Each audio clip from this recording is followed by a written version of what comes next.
ভিতরে বরফ জমবে, বরফ জমবে, আবার সেই বরফ কি স্বয়ংক্রিয় পদ্ধতিতে অপসারণ করে যাবে। স্বয়ংক্রিয় পদ্ধতিতে এটা কি অপসারণ করতেছে?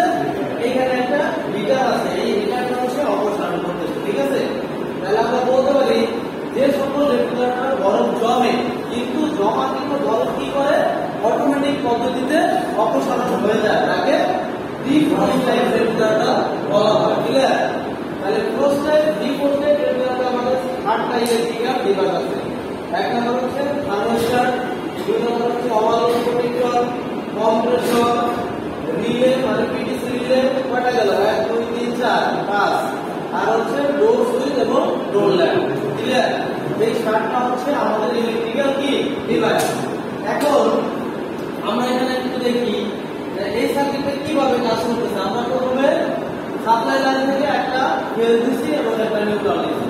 ফেজ লাইনটা সরাসরি থার্মোস্ট্যাটে দেখবা তোমরা, একটা থার্মোস্ট্যাটে এল লেখা আছে এবং সি লেখা আছে, যেটা 2 পিনের, আর যেটা 3 পিনের সেটা হচ্ছে এল লেখা আছে, সি লেখা আছে, আর হচ্ছে এইচ লেখা আছে। যদি এই তিনটা জিনিস না লেখা থাকে তাহলে হচ্ছে 3 লেখা থাকবে, 4 লেখা থাকবে অথবা 6 লেখা থাকবে। ঠিক আছে, দেখবা দিলে হ্যাঁ, তাহলে যেখানে এল বা 3 লেখা থাকবে ওই প্রান্তে আমরা সরাসরি ফেজ লাইন ইউজ মানে ইনপুট। এরপরে ফেজ লাইনটা সি প্রান্ত থেকে আউট করে সরাসরি ওভারলোড প্রোটেক্টরের মাধ্যমে কম্প্রেসরে কোথায় নিয়ে যাবো? কমনে নিয়ে যাবো। আর একটা নিউট্রাল সাপ্লাই লাইন থেকে সরাসরি রিলে বা কম্প্রেসরে রানিং গ্রাউন্ডে দিয়ে দেবো। ঠিক আছে, এরপরে দেখি আমরা যে মাঝখানে কি আছে। আমরা ফ্রস্ট টাইপের মতো একটা সাপ্লাই লাইন কোথা থেকে? এই থার্মোস্ট্যাটের এল প্রান্ত থেকে, মানে ইন প্রান্ত থেকে। কেন ইন প্রান্ত থেকে দেবো? আমরা চাইলে তো এই প্রান্ত থেকে নিতে পারতাম, ঠিক না? কারণ এই ফেজ ঢুকে ফেজই বের হচ্ছে, তাহলে এই প্রান্ত থেকে কেন নিলে? কারণ এই যে থার্মোস্ট্যাটটা ও কি করতেছে, তাপমাত্রার উপর ভিত্তি করে কম্প্রেসরটা কি করতেছে? অফ এবং অন করতেছে। এখন দেখো, যদি থার্মোস্ট্যাট তাপমাত্রার উপর ভিত্তি করে কম্প্রেসরটা অন অফ করে দেয় তাহলে কি এই প্রান্তে ডিসকানেক্ট হয়ে যাবে না? তাহলে তখন তার ফেজ লাইন থাকবে না, থাকবে। কিন্তু আমাদের যত সময় পর্যন্ত একটা ফ্রিজ চলবে, ফ্রিজ মানে ফ্রিজের লাইন থাকবে, তত সময় পর্যন্ত আমাদের বাতির দরকার আছে। এতে কম্প্রেসর চলুক আর হচ্ছে না চলুক, আমাদের বাতি কি দরকার? সব সময় দরকার। এই জন্য আমরা থার্মোস্ট্যাট সুইচের এল প্রান্ত থেকে ফেজ দিলাম, কারণ এই প্রান্ত থেকে ফেজ দিলে আমরা বাতি সবসময় পাইতাম না, আমাদের বাতি সবসময় দরকার। তাহলে কি করছি আমরা? থার্মোস্ট্যাটের ইন প্রান্ত থেকে একটা ফেজ লাইন নিয়ে এসটি মানে ডোর সুইচের এক প্রান্ত দিছি, আর ডোর সুইচের দ্বিতীয় প্রান্ত থেকে একটা বাতির এক প্রান্ত দিছি, আর বাতির এক প্রান্ত থেকে সরাসরি কোথায় দিছি? নিউট্রাল দিছি। আর এখানে কি করছি দেখো, থার্মোস্ট্যাট সুইচের এই স্থানান্তর প্রান্ত থেকে একটা ফেজ দিছি, আর মানে মিটারের, আর মিটারের দ্বিতীয় মাথা থেকে আমরা কি করছি? লাইন থার্মোস্ট্যাট সুইচের অপর প্রান্তে অথবা ওভারলোড প্রোটেক্টর যে কোনো একটা জায়গায় দিলেই হয়।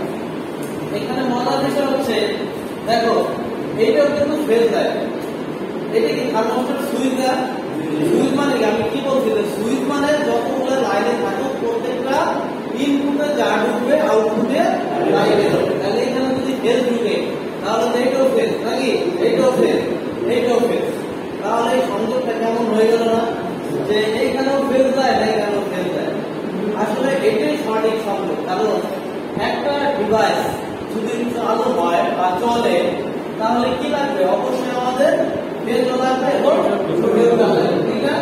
শুধু যদি নিউট্রাল হয় দুইটা তাও চলবে না, শুধু যদি ফেজ হয় তাহলে কোনো সার্কিট চলবে না। দেখো, যখন এই কম্প্রেসরটা চলে তখন কি এই প্রান্তে কি ফেজ থাকে না? তাহলে এটা তো সবসময় ফেজ থাকে। তাহলে এই ফেজ আর এই ফেজ এই হিটার কি কাজ করবে? কাজ করবে? করবে না। কারণ ওর ধর্মই হচ্ছে যত সময় পর্যন্ত কম্প্রেসর চলবে তত সময় পর্যন্ত হিটার কি থাকবে? অফ পজিশনে থাকবে। আর যখন কম্প্রেসর অফ হবে তখন হচ্ছে হিটার চলবে। কি বলছে যে এটা বরফকে অপসারণ করতে হবে। এখন কম্প্রেসর আর হিটার যদি এক সময় চলে তাহলে কি বরফ জমবে? বরফ তো জমবে, তাহলে অপসারণ করতে কি হবে? এর জন্য যখন কম্প্রেসর চলবে তখন হিটার অফ থাকবে আর যখন হিটার চলবে তখন কম্প্রেসর অফ থাকবে। তাহলে দেখি আমরা যখন কম্প্রেসরটা চলতে চলতে ধরো একটা চেম্বারের ভিতরে এরকম হারভেস্টারটা এরকম কাজ করতেছে, এটা একটা চেম্বার, এই যে ভিলোস, এটার নাম হচ্ছে রিমোট ভালভ, আর এটা হচ্ছে ভিলোস, টোটালটাকে বলা হয় ভিলোস টাইপ হারভেস্টার। এই ভিলোসটা এই রিমোট ভালভটা কি করতেছে, এটা একটা সেন্সরের ন্যায় কাজ করতেছে। ধরো এই চেম্বারে 4 ডিগ্রি সেলসিয়াস তাপমাত্রা দরকার, কয় ডিগ্রি? 4 ডিগ্রি। তাহলে দেখো এই কম্প্রেসরটা যতই চলবে ততই কিন্তু গ্যাস কি সার্কুলেশন হবে না, আর গ্যাস সার্কুলেশন হলে ইভাপোরেটর ঠান্ডা হবে না। ইভাপোরেটর ঠান্ডা হইতে হইতে যখন এই চেম্বারের ভিতরে 4 ডিগ্রি সেলসিয়াস তাপমাত্রা চলে আসবে তখন ওই রিমোট ভালভ মানে সংকেত দিবে কাকে? থার্মোস্ট্যাটকে, বলবে যে আমি আমার তাপমাত্রায় পৌঁছে গেছি, তুমি এখন কাকে বন্ধ করে দাও, কম্প্রেসরকে অফ করে দাও। তখন কি করবে এই রিমোট ভালভ এখানে সংকেত দিবে, সংকেত দিলে এই থার্মোস্ট্যাট কি করবে? ডিসকানেক্ট করে দেবে। বুঝতে পারছো? থার্মোস্ট্যাট ডিসকানেক্ট হয়ে গেলে তখন কি করবে? কম্প্রেসরকে শুধু বন্ধ করবে। এই থার্মোস্ট্যাট কিন্তু টোটাল সার্কিটকে বন্ধ করতেছে না, শুধুমাত্র কাকে বন্ধ করতেছে? কম্প্রেসরকে বন্ধ করতেছে।